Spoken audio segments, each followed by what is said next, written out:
Develop these 5 abilities as part of your personal development quest. I call them the 5 abilities. Here's the first one. Develop the ability to absorb, the ability to soak it up like you're doing today. Be like a sponge. Don't miss anything. And not just the words. It's true, don't miss the words, but don't miss the atmosphere. Don't miss the color. Don't miss the scenario. Don't miss what's going on.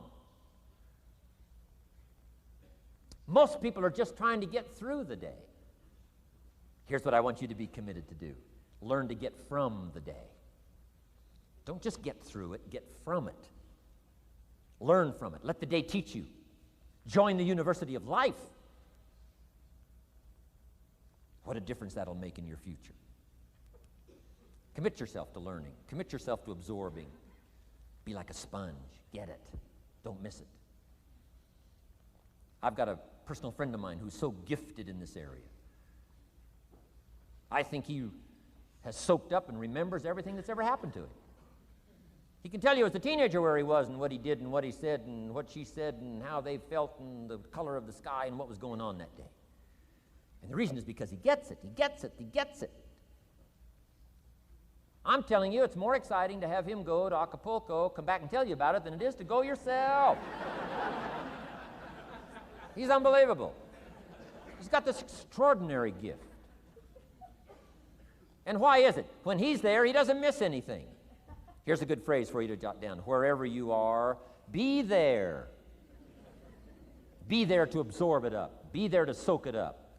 Take a picture if you can, but take pictures of your mind. Let your soul and heart take pictures. Get it, capture it, absorb it. That's such an important ability to develop, the ability to get it. Don't miss it. Don't be casual in getting it. Key phrase, casualness leads to casualties.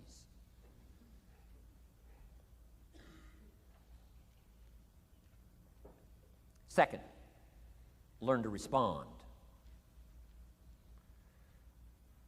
The ability to respond means let life touch you. Don't let it kill you, but let it touch you. Let sad things make you sad. Let happy things make you happy. I'm telling you, give in to the emotion. Let the emotion strike you, not just the words, not just the image. Let the feeling strike you. Let the emotion strike you. Here's what's important. Our emotions need to be as educated as our intellect. Our emotions need to be educated as well as our intellect. It's important to know how to feel.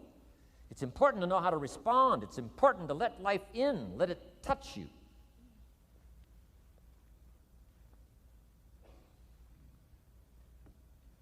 I'm the greatest guy in the world to take to the movies. I get into a good movie. I want a good movie. Make me laugh, make me cry, scare me to death, teach me something, take me high, take me low. Just don't leave me as I was when I came in. Touch me, do something to me. Wow. I picked up the newspaper in Australia. The advertisement says, see Dr. Zhivago on the big screen. I said, my gosh, I got to go see it on the big screen. I'd seen it, 2 or 3 times before, but the big screen, I love the old theaters, right? The balconies and the chandeliers and the draperies and all this stuff, the big screen. So I go one more time, see Dr. Zhivago, and sure enough, I'm swept away one more time. Story of the Russian Revolution, Dr. Zhivago, and that whole scenario.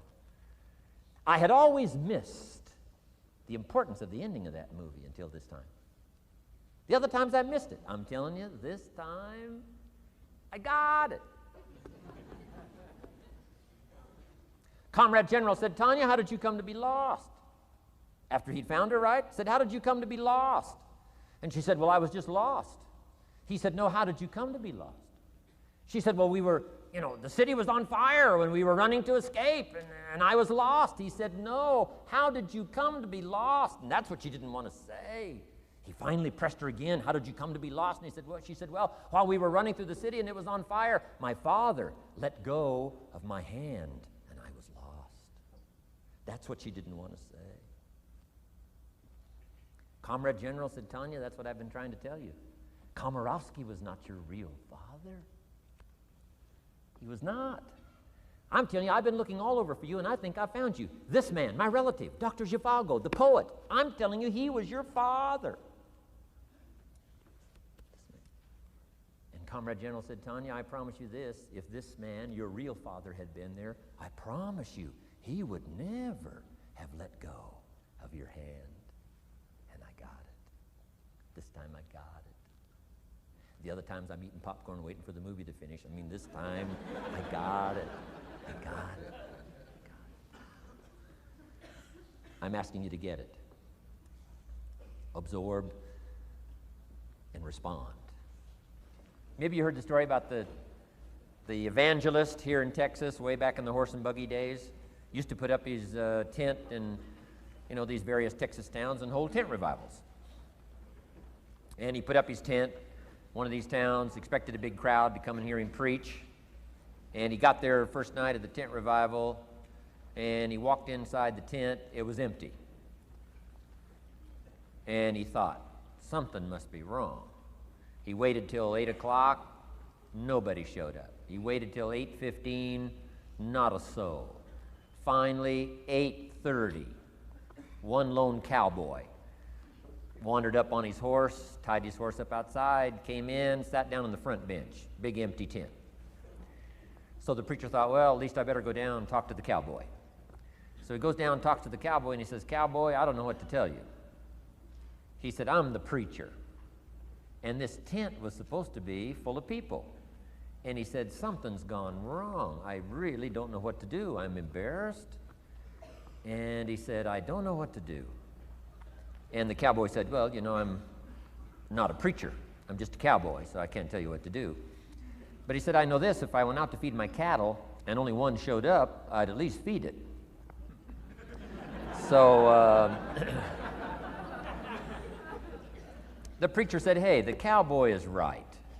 If you've got a message to share, if there's one person or 1,000, don't let your ego get in the way. You should do the best you can. So he got kind of inspired by this conversation with the cowboy, jumped up on the platform, started preaching as if the tent was full of people. And he was so inspired, he just kept going, went for an hour and 15 minutes, hour and a half. Finally, wound down and quit. Come down off the platform, talked to the cowboy again, said, well, cowboy, what did you think of my sermon? The cowboy said, well, I'm not a preacher, so I can't really tell. I'm just a cowboy. But he said, I know this, if I went out to feed my cattle and only one showed up, I'd feed it, but I wouldn't dump the whole load on it.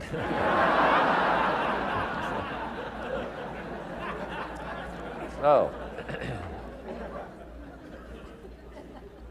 if it seems like we're dumping the whole load here today, I guess we really are. But you guys are working hard. Does anybody have 4 pages of notes? Oh, wonderful, wonderful. My job, I'm getting it done. Wonderful. We should give a prize one of these days for the most notes. Fantastic. I congratulate you. You're working as hard as I am. I appreciate that. Okay, we got some more work to do, so let's go to work. Everybody's okay? Say, I'm okay. I'm okay. All right. I'd love to take you with me as my traveling audience. Wow.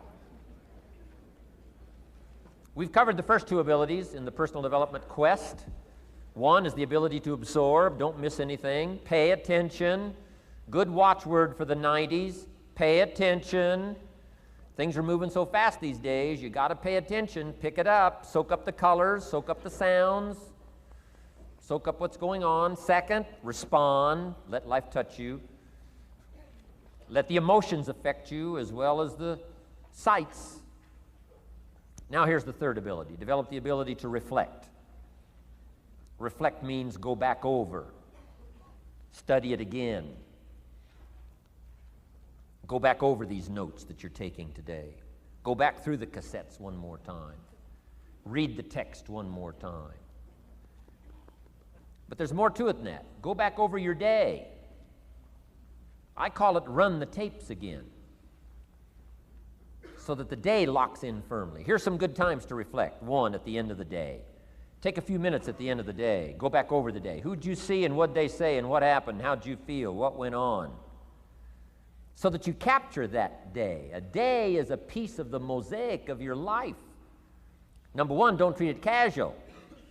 Number two, get from the day. And then number three, go back over the day so that it locks in that experience, the knowledge, the sights, the sounds, the panorama, the color, motion picture of the day. Just lock it in so that it will serve you for the future, having that day, not missing it. Next, take a few hours at the end of the week, called time to reflect.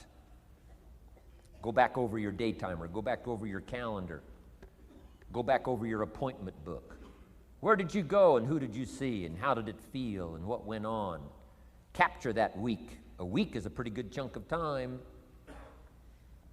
Next, take half a day at the end of the month, called time to reflect. And do the same thing again. Go back over what you read, go back over what you heard, go back over what you saw. Go back over the feelings to capture it so that it serves you. Next, take a weekend at the end of the year to establish this year now firmly in your consciousness, firmly in your experience bank, so that you've got it, so that it never disappears. Good ability to acquire, the ability to reflect. Go back over. Remember. Remember. Remember. It's so valuable to be able to remember the thought, remember the idea, remember the experience, remember the occasion, remember the day, remember the weather, remember the emotion, remember the complexity, remember the highs, remember the lows. So valuable at the end of the day. Lock that day in. Lock the month in. Lock the week in. Lock the year in. Old Testament says a unique scenario unfolded according to the law, and that was they worked 9 years, and the 10th year was a sabbatical. The 10th year, work 9, take the 10th year, and not just to relax, not just to replenish, not maybe just to get physically in shape. Change of pace, we call it in the modern society, but not just for that. I'm sure that in ancient days, that sabbatical was to go over the last 9 years, what went right and what went wrong, and what worked well and what didn't work well. And how did you grow, and how did you learn, and how did you change, and what have you got now after 9 years that you didn't have at the beginning of the 9 years? See, that's so valuable, a sabbatical, some time. There's also something to be said for solitude when you reflect. Sometimes you can reflect with somebody. Husband and wife reflect on the past year, right? Parents reflect with their children on the past year. How did we do it, and how didn't we do it, and how could we improve? Colleagues can reflect with each other. But now here's one of the most important. You got to learn to reflect with yourself. There's something to be said for solitude. There's something to be said for taking those occasions to shut out the world and shut out everything else for a while. I've got a motorhome. That's how I do it. With my motorcycle on the back. And I head for the mountains and ride the Jeep trails, where there's very few human beings on the Jeep trails, or out in the desert somewhere. It's called my time to get away. When you live a very public life, you treasure solitude. A chance to reflect, go back over my life, go back over my skills, go back over my experiences. Alone. There are some things you need to do alone. Ponder, think, wonder, read, study, absorb, soak in. See if you can't become better this year than you were last year, better the next 9 than you were the first 9. Solitude. There's even a more modern advice that says, go to the closet for time of meditation, time of prayer. Go to the closet. Closet meaning what? Away. And there's even a graphic description of the away. It said, enter into your closet and what? Got some students here, I'm sure. What? Close the door. For what? Just to shut out everything. Life is experience, experience, experience, and touching and seeing and looking and doing and acting and disciplines and all the stuff. But sometimes, this is where this reflecting is so important, to shut the door. To shut the door and wonder. Prayer, contemplation, thinking, and let things move in to your consciousness and awareness that no other way can it be done. Right? Flying down the freeway, I'm telling you, it's difficult to get through. So many things to do, it's difficult to get through. But times of solitude, times to reflect. So this is so valuable, learn to reflect. Now here's why it's important to reflect. To make the past more valuable to serve you for the future.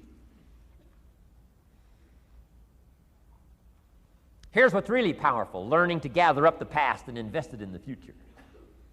Gather up today and invest it in tomorrow. Gather up this week and invest it in the next week.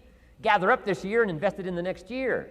See, that's so powerful, rather than just hanging on one more year, hanging in there, seeing what's going to happen. Learn, study. This is part of the personal development quest, becoming better than you are, more valuable than you are, not just in terms of economics, in terms of motherhood, in terms of fatherhood, in terms of being a better brother, a better colleague, making a better contribution to the family, to society, to the community, to the church, to the office, to the commitment, to the partnership. Doesn't matter what it is that has value. Work on yourself, then you bring more value to the partnership, to the marriage, to the franchise, to the corporation, to the enterprise, to the community, to the nation. Self-development, personal development. The best contribution you can make to someone else is self-development, not self-sacrifice. Self-sacrifice only earns contempt. Self-development earns respect. Pity the mother who says, I'm just going to give up my life for my children. Self-sacrifice is not noble. Self-investment is noble from self-development. If I work on myself and become more valuable, think of what that'll do for our friendship. I used to use the old expression, you take care of me and I'll take care of you. I found out how shallow and short-ended that was. And I changed it to read like this, I'll take care of me for you, if you will please take care of you for me. And this is part of it, the personal development, that we work harder on ourselves than we do on our job. Now we bring that to the friendship. Now we bring that to the marriage. Now we bring that to the family relationship as a father, as a mother. And we develop the strength and we develop the power. That's key. And it takes, I think, this scenario of disciplines, these abilities, to acquire those gifts and those skills, that value, so that we bring more. Now, we bring more to the next week. We bring more to the next month. We bring more to the next year. If you follow this, absorb, respond, and reflect.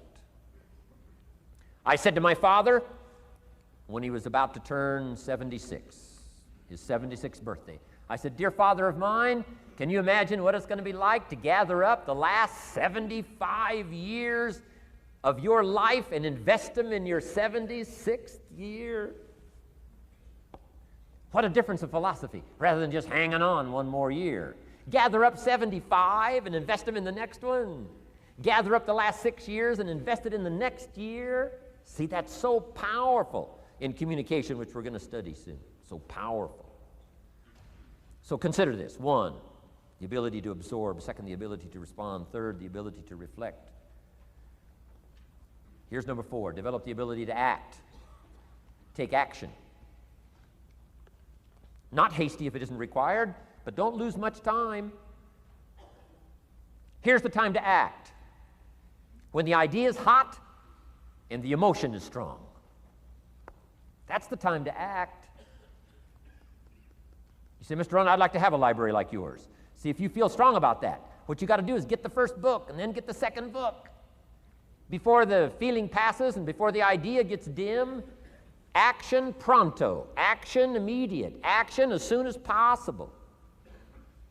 Because if you don't, here's what happens. We call it the law of diminishing intent. We intend to when the idea strikes us. We intend to when the emotion is high. But now if you don't translate that into action fairly soon, now the intent starts to diminish. And a month from now it's cold. A year from now, can't be found. So act, set up a discipline when the emotions are high and the idea is strong and clear and powerful. That's the time to set up the discipline. Somebody talks about good health and you're stirred, says, right, I need to get a book on nutrition. Get the book before the idea passes and before the emotion gets cold. Go for the book. Start the library. Start the process. Fall on the floor. Do some push-ups. Action. Got to take action. Otherwise, the wisdom is wasted. Otherwise, the emotion soon passes. Unless you put it into a disciplined activity. Capture it. Disciplines is called how to capture the emotion and how to capture the wisdom and translate it into equity. Disciplines. Now, here's what's important about disciplines. All disciplines affect each other. In fact, here's a good philosophical phrase. Everything affects everything else. Nothing stands alone. Don't be naive in saying, well, this doesn't matter. I'm telling you, everything matters. There are some things that matter more than others, but there isn't anything that doesn't matter. Okay. We all pity the man who says, well, this is the only place I let down. Not true. Key to take home. Every letdown affects the rest of your performance. Every letdown affects the rest. This is part of the educational process on personal development. If you don't take the walk around the block, you probably won't do the apple a day. If you don't do the apple a day, you probably won't start building your library. If you don't build your library, you probably won't keep a journal, and you won't take pictures, and then you won't do this, you won't do wise things with your money, won't do wise things with your time, won't do wise things with your possibilities and relationships, and the first thing you know, 6 years of that accumulated, and we say you have messed up. So the whole key to reversing that process now is to start picking up these disciplines. Now here's the positive side. Every new discipline affects the rest of your disciplines. Every new one affects the rest. That's why action is so important. The least action, the smallest action. Take it. Because when you start accomplishing and the value starts to return from that one action, it'll inspire you to do the next one and the next one and the next one. You start walking around the block, it'll inspire you to get an apple. Get an apple, it'll inspire you to get a book. Get a book, it'll inspire you to get a journal. Get a journal, it'll inspire you to grow, develop some skills. All disciplines affect each other. Every lack affects the rest. Every new affects the rest. The key is to diminish the lack and set up the new. And you've started a whole new life process. Key. Also, one more thought on discipline. Here's the greatest value of discipline. Self-worth. Self-esteem. People are teaching self-esteem these days, but they don't connect it to disciplines. The least lack of discipline, and it starts to erode our psyche.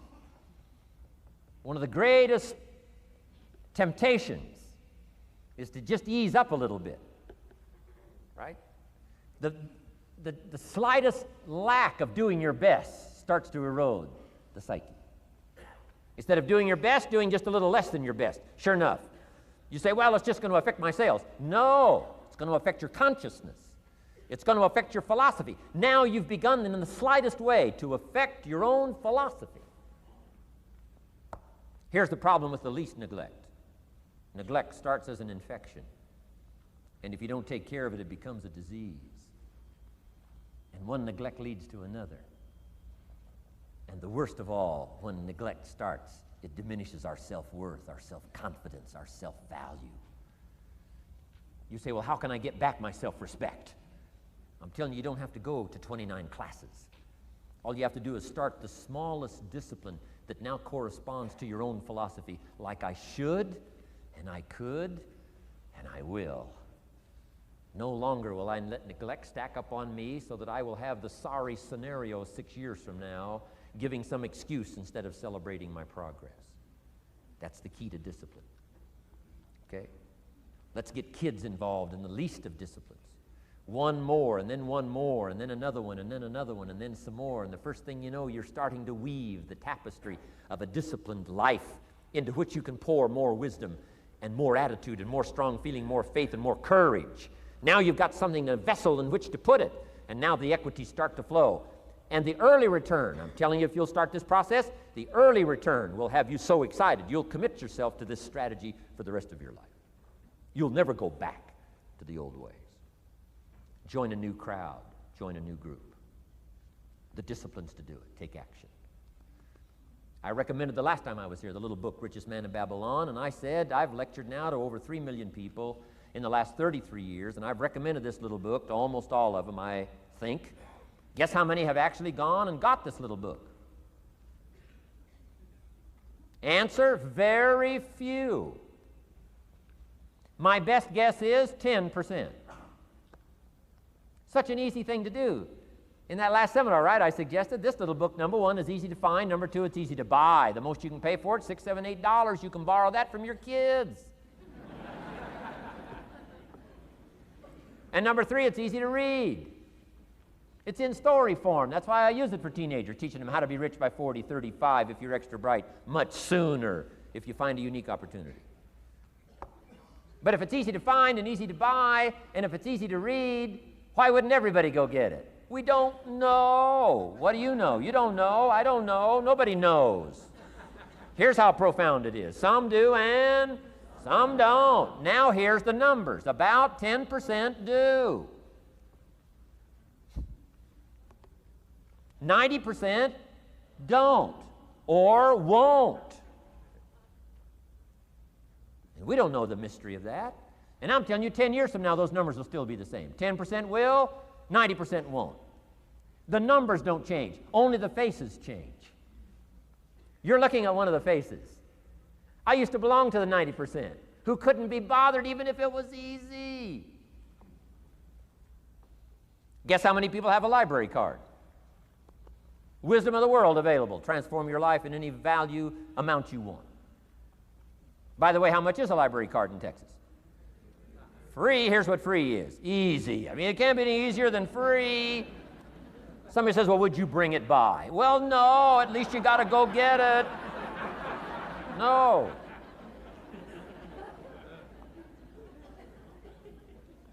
Wisdom of the world available. Transform your life spiritually, socially, personally, economically, and every other way. Teach you how to be rich and powerful and sophisticated and healthy, influential. How many people have a library card? Answer, 3%. 95, 97% couldn't be bothered. Guy specializes in happy hour, but he doesn't have a card. And now readily and quickly blames the government and blames his company and blames policy and blames the pay scale. When if he only knew, if he joined the 3%, here's my advice to you today. Walk away from the 97%. Don't talk like they talk. Don't act like they act. Don't go where they go. Don't specialize in what they specialize in. Throw away the blame lists they cling to. Start you a new life. You say, well, is it as simple as getting a library card and join the 3%? And the answer is, of course. Of course. That's how easy this stuff is. This is so easy. It's so simple. It's not complex. You don't need a 2,000-year-old guru. You don't need multi-track affirmations. I'm telling you, don't. Affirmation without discipline is the beginning of delusion. Key. Don't let somebody sweep you into some contrary way to nature itself says, unless you labor. The miracle of the seed and the soil and the seasons and God and all the other stuff that's available, sunshine and rain, that's not available to you by affirmation. It is only available to you by labor. So labor well. Okay. Learn well. Discipline yourself well. And you can have all the treasures you want. This stuff's easy and simple. It's not ocean waves and seagulls. You don't have to move to Sedona where all the force fields come together in Arizona.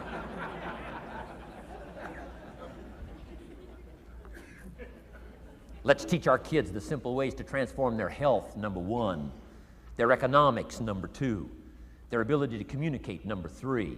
Their life and treasure and lifestyle, number four. Spirituality, number five. And the list goes on and on. Let's not leave out any of the least of disciplines that encourage us to do the next one, to do the next one, to do the next one. First thing you know, this whole scenario for you is spinning up instead of out of control on the negative side. This is all you got to do. It's as simple as this. It's as simple as a start, committing yourself to life change. And once you start down this road, I promise you, you'll join the 10% and the 3%. We're going to talk financial independence in just a little while. Guess how many people can retire from the income of their own personal resources when it comes time to retire? Answer, 5%. In the most independent country in the world, 95% are dependent, 5% are independent. Take charge of your own retirement. I'm telling you, if you take charge of your own retirement through personal development and all these skills we've taught today, plus what's coming up, financial independence, I'm telling you, take charge of your own retirement, you can multiply it at least by 5, maybe by 10, maybe by 20, maybe by 100.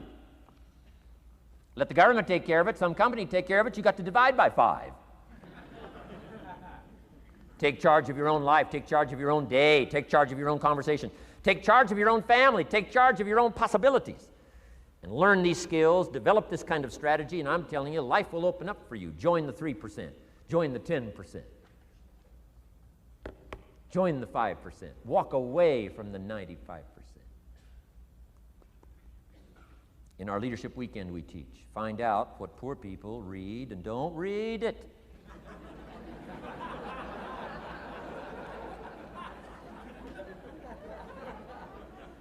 I'm telling you, don't talk like they talk. Lend a helping hand, but don't fall into their poor philosophical scenario. Don't blame what they blame. Don't use the excuses they use. It's called the language of the poor. Switch gears, switch language, switch ideas, switch strategy. Start with the simplest of disciplines. And don't bemean any of these disciplines. The smallest of disciplines starts the process of life change. And if you'll invest in this thing called discipline, you can have whatever you wish. It's called the beginning of a miracle. Now here's the last clue on discipline. Do the best you can. We covered earlier, but here's a good scenario for the do the best you can. I've got a good question for you. Is the best you can do all you can do? And the answer is no. Strangely enough. If we all fell on the floor right now and did as many push-ups as we possibly could, and let's say for some reason you haven't been into push-ups lately, I can't imagine why, but let's say the best you can do is 5. And you look up at the rest of us and say, hey, 5 is the best I can do. We can tell by the look on your face that's probably true. 5 is the best you can do. Now, is 5 all you can do? The answer is no. If you rest a little, you can do 5 more.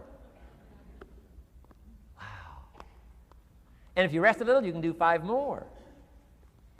And if you rest a little, you can do 15 more. How did we get from 5 to 15? It's a miracle.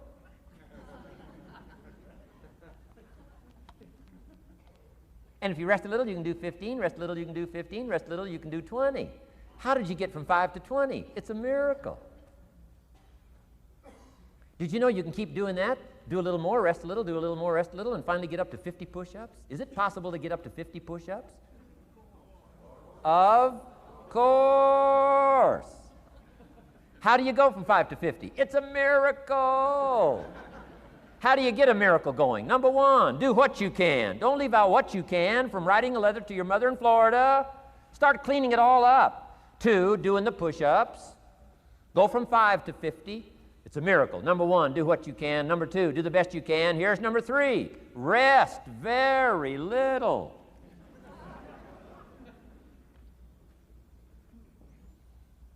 Don't rest too long. Why? The weeds take the garden. Kids have got that figured out. You can't rest too long. Here's the clue. Make rest a necessity, not an objective. The objective of life is not to rest. The objective of life is to act.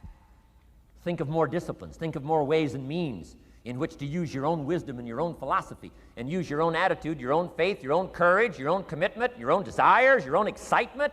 Invest it, invest it, invest it, invest it in discipline so that it's not wasted. The smallest of disciplines. Thereby transform your life.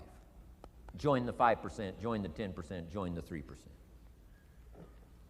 Guess when I went and got this little book, Richest Man in Babylon? The same day I heard about it. I went and got it.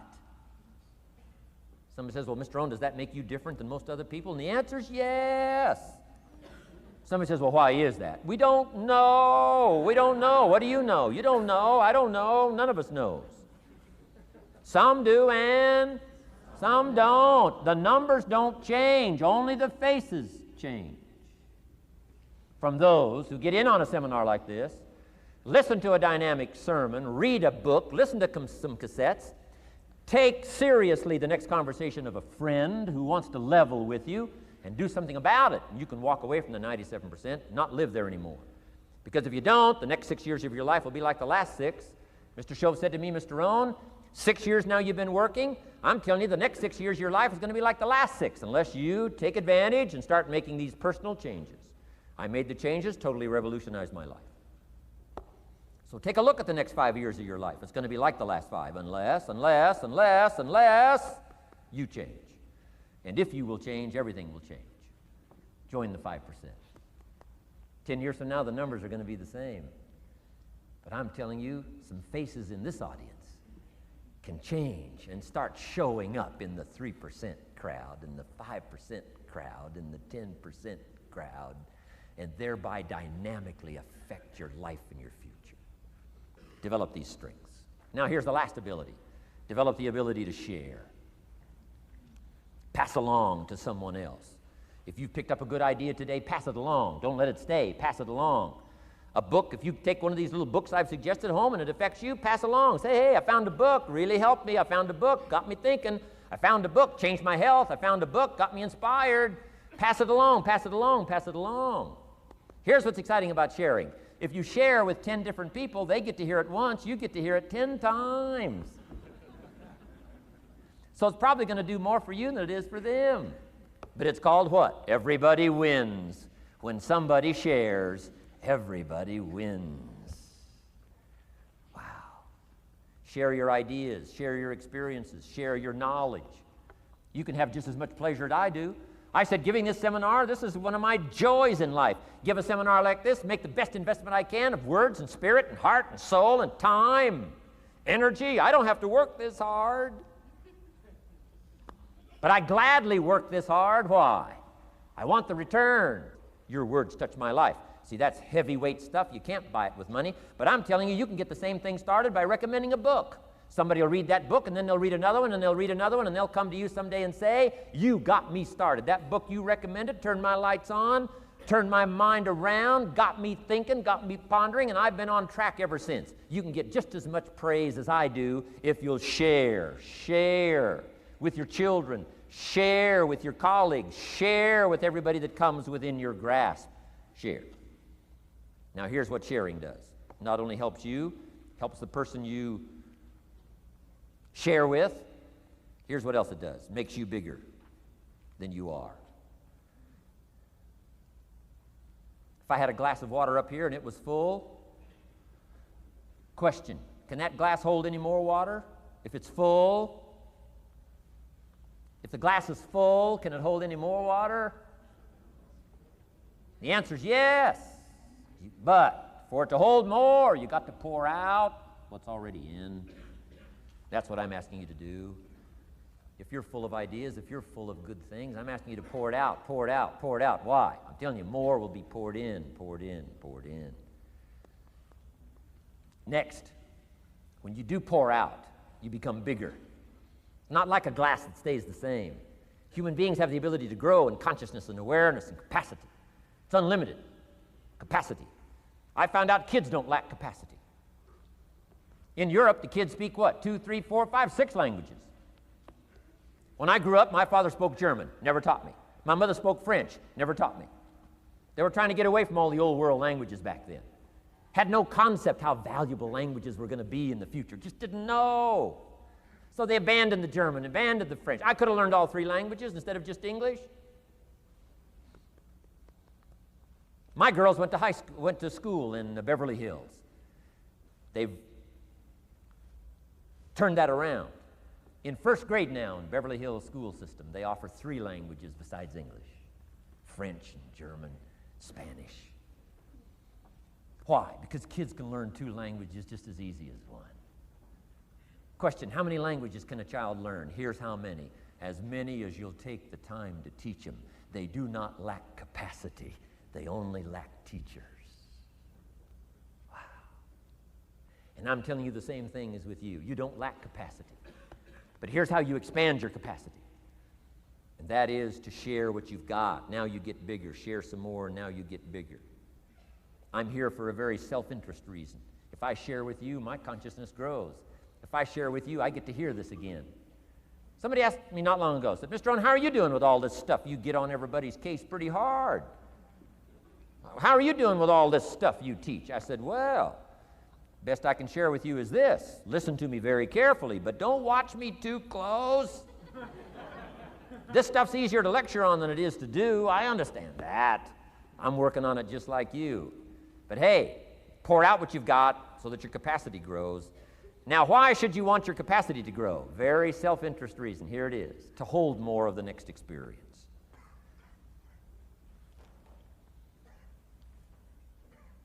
You mean to tell me that sitting in this audience, some people will get more out of it than others? And the answer is yes. If you haven't been into expanding your own capacity lately, you might not get much from this seminar. But if you've been into expanding your capacity, and you've been sharing, and you've been doing all this stuff, I'm telling you, no telling what all this could mean to you today, this chance to grow, change, develop, absorb, take in. I'm asking you to expand and grow so you can hold more of the next experience. Some people can't be very happy. You could pour happiness out on the whole world. Some people can't be very happy. Why? They're not big enough. If you're small, you don't get much. Small in comprehension, small in the ability to think and wonder, small in appreciation, no matter how much is poured out. Prosperity can be poured out on the whole country. Some people don't get much. Why? They're too small in their thinking, too small in their ability to share, have not expanded to their full capacity. Don't be like that. Now, some people aren't going to get much because they've got their cup turned upside down. You couldn't put anything in. Learn to share. It's a glorious, glorious experience. Okay, enough on personal development. Let's cover now setting goals. Let me show you something that turned me every way but loose. I've never been the same since I found out about it. Learning how to set goals.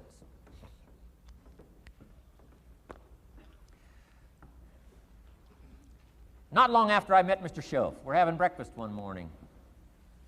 Mr. Schoaf said, Mr. Rohn, now that we've gotten acquainted, we know each other fairly well, he said, maybe one of the best ways I can help you, he said, let me see your current list of goals. Let's go over them and talk about them. And I said, what? I don't have a list. He said, well, Mr. Rohn, if you don't have a list of your goals, he said, I can guess your bank balance within a few $100s. Which he did. And that got my attention.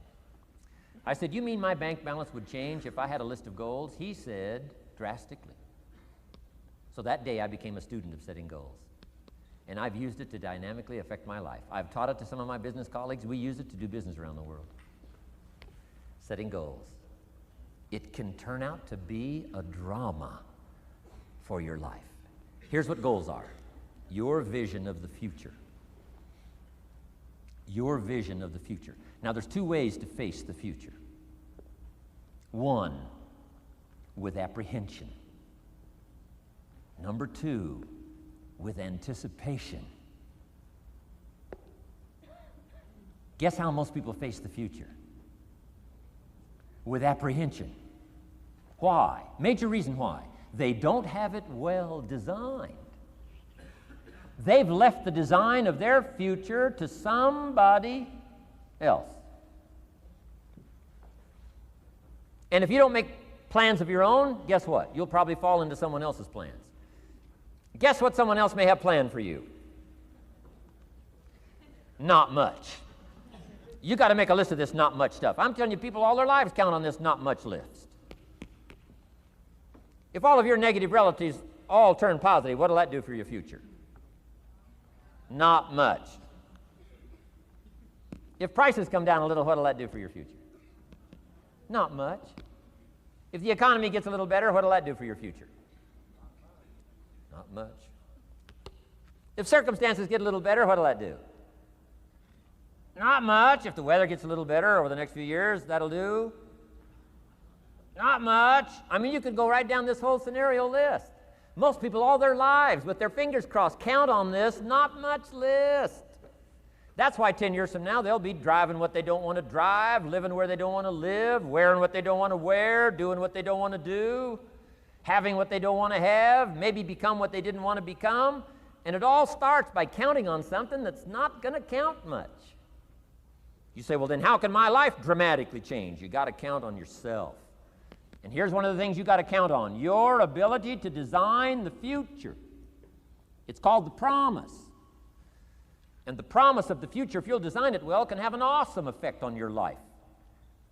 But if you face the future with apprehension, you'll take hesitant steps all day, uncertain steps all day. And if you take uncertain steps all day for 6 years, you can imagine how empty your life can be.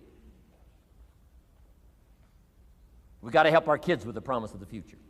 Now here's what's connected to the promise: the price.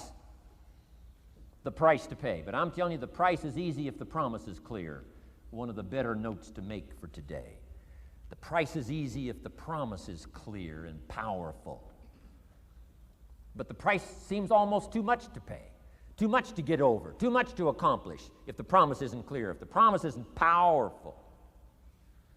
I'm telling you, kids will pay the disciplines if they can see the promise.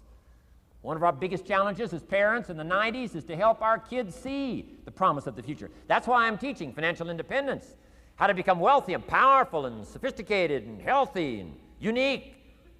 All of the stuff kids would hope to go for. It's all possible. This is America. That's the promise of the future. The price: a few simple disciplines practiced every day. And I'm telling you, the kids will pay the price of the simple disciplines if they can see the promise of the future. But if they can't see, they don't want to pay. And the same is true of all of us.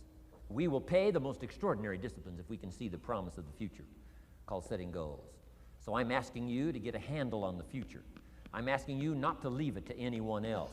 Don't leave it to the company. Companies got their own goals. I'm asking you to set your own goals, your personal goals. Income goals and financial goals and health goals and spiritual goals, and where do you want to go and what do you want to do and what do you want to see and what do you want to be. That's it. Promise of the future. Design your own future. It's within your hands and your capacity to do so. Here's how simple now goal setting is. It's not mysterious. You don't have to anchor, you don't have to focus, you don't have to visualize, none of that stuff. Here's how simple goal setting is. Changed my life. Decide what you want and write it down. I mean, that's how profound this stuff is. Decide what you want and write it down. Make a list. Where do you want to go? What do you want to do? What do you want to see? What do you want to be? What do you want to have? What do you want to share? What projects would you like to support? What would you like to be known for? What skills would you like to learn? Some extraordinary things you'd like to do, ordinary things you'd like to do, right? Silly little things you'd like to do, very important things you'd like to do. Decide on all that stuff and write it down, write it down, write it down. That's how simple this stuff is. And it's your own private list. If it's really private, on your list, put some stuff in code where nobody can understand it if this list fell into unfriendly hands. Okay. And simple things, whatever. Foolish things, doesn't matter. It's your list. I had a little revenge on my first list. Budget finance, who used to harass me. I got 2 or 3 payments behind. This one guy called incessantly. Said, we're going to come get your car, drag it rear end up down the street in front of your neighbors. Put me down something fierce. When I met Shof, got my life straightened out, one of the first things on one of my lists was budget finance. And when I finally got the money, I needed a little drama in my life. Finally got the money to pay him off. I put it in small bills in a big briefcase. Walked into the budget finance office on Wilshire Boulevard in Los Angeles. The guy who harassed me so often, his desk was about 3 back. I opened the door, walked in, right up to his desk, stood right in front of him, never said a word. He said, well, what are you doing here? Didn't say a word. I opened up this briefcase, dumped this pile of money all over his desk. I said, count it. It's all there. I'll never be back. Turned around, walked out, slammed the door. Now that might not be noble, but you got to try it at least one time. Pay off with a little drama.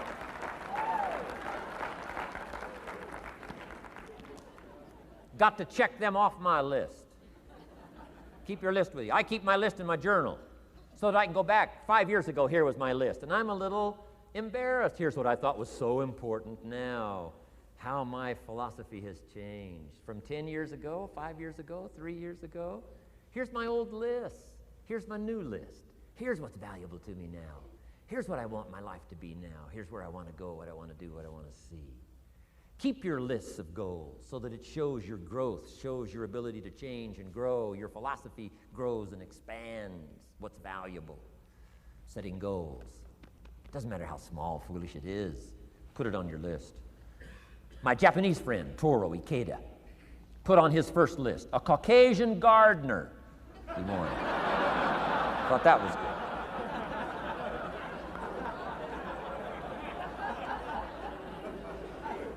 I like that. Have you got this profound thing now on setting goals? Here's how profound it is. Decide what you want and write it down. Get together with your wife, decide. Get together with your kids, decide. Get together with your business colleagues, decide. Write it down. Make a list. Okay, that's how easy it is. Now let me give you one more scenario on setting goals. When I started making my first list, Mr. Shope said, Mr. Rohn, looks like we're going to be together for a while. He said, I've got a suggestion for you. He said, I think one of the first goals you ought to set, you're a 25-year-old American male, sure you've made some mistakes, but now you're on the road to better things. You got a family, worth it. Reasons makes the difference. And he said, you've got every reason to do this. He said, why don't you, among all the goals you're going to set, why don't you set a goal to become a millionaire? A millionaire. This is America. All the possibilities are available. Why don't you set a goal to become a millionaire? He said, it's got a nice ring to it. Millionaire. Enough zeros to impress your accountant? Millionaire. And he said, here's why.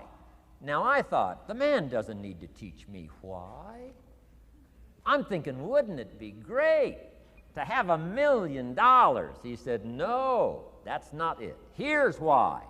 And I had one of the greatest lessons I ever learned, and I'm about to share it with you. This will be worth the price of being here today if you can capture what I'm about to share with you.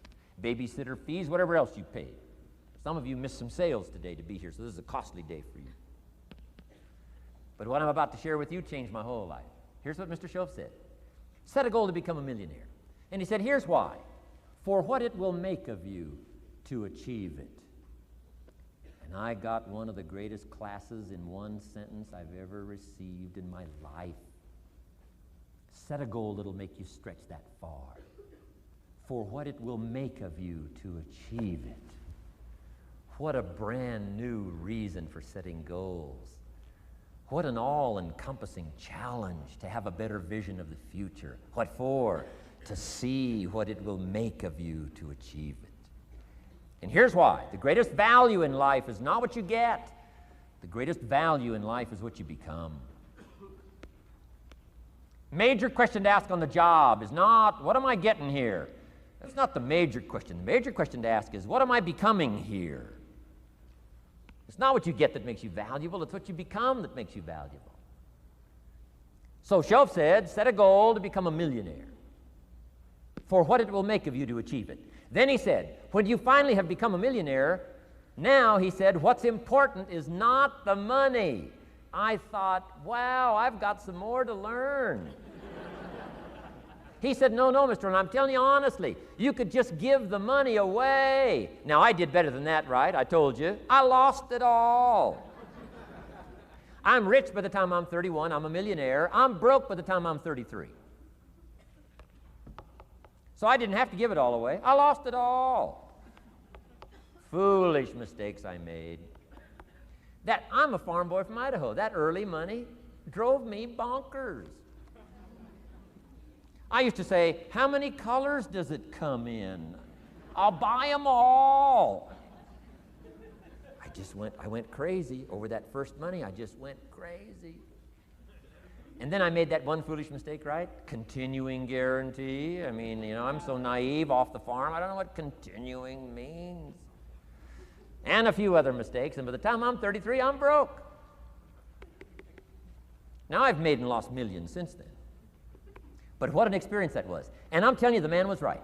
When I finally was broke at age 33, guess what I discovered? My money did not mean that much. It represented only a fraction of all my assets. Shoaff said, once you become a millionaire, Mr. Rohn, you can give all the money away. Because he says, what's important is not the money. What's important is the person you've become.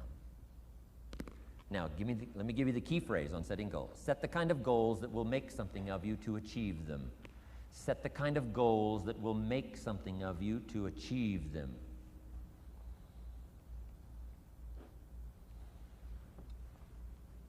Always keep that in mind. What will this make of me? If I set this goal and go for it, not only will I achieve it, but what will it make of me in the process? What a whole new concept on setting goals. Now, there's two parts to this, and then we're wrapping up goals. Here's the first part now in this goal setting for what you become. Number one, don't set your goals too low.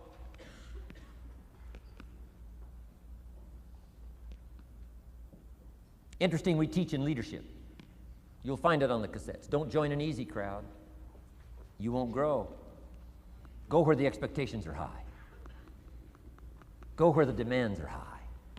Go where the pressure's on to perform, to grow, to change, to develop, to read, to study, to develop skills. I belong to a small group. We do business around the world. You cannot believe the expectations at that level. What we expect of each other in terms of excellence, far beyond average. Why? So that we can each grow, so that we can receive from the group, we can contribute to the group, something unprecedented. It's called living at the summit. Go where the demands are high. Go where the expectations are strong, so that it'll provoke you, push you, urgently insist that you not remain the same for the next couple of years, the next 5 years, that you'll grow and change. So don't set your goals too low. The guy says, well, I don't need much. Well, then you don't need to become much.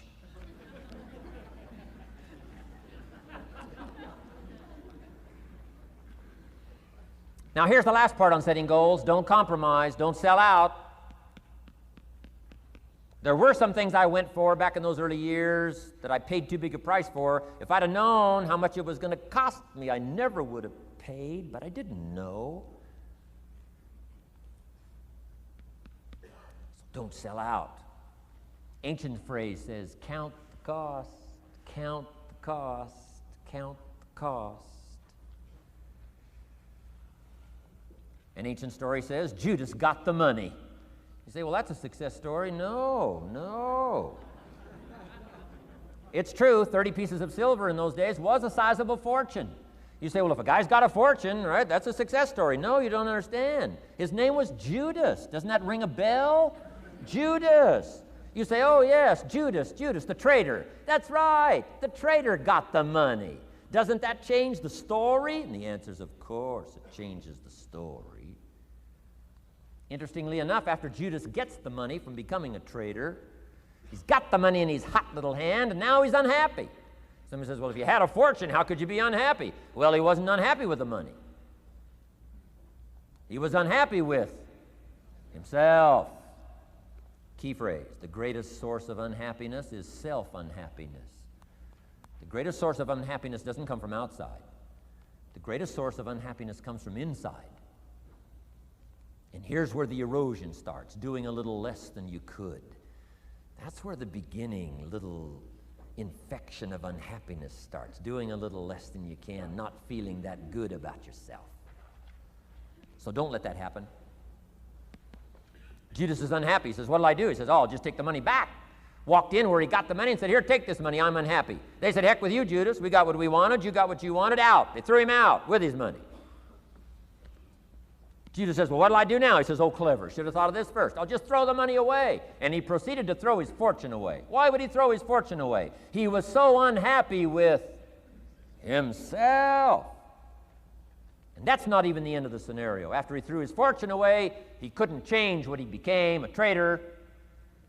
And now, in total abject frustration, he goes out and hangs his worthless self, which all traitors should do, save the state the money.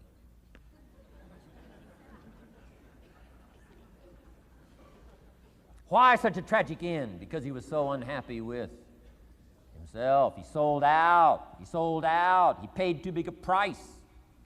Ancient script sums it all up. He said, what if you gained the whole world and it cost you your soul? Too big a price to pay if you got the whole world. Don't sell out. Don't compromise your values. Don't compromise your virtues. Don't compromise your philosophy. Key.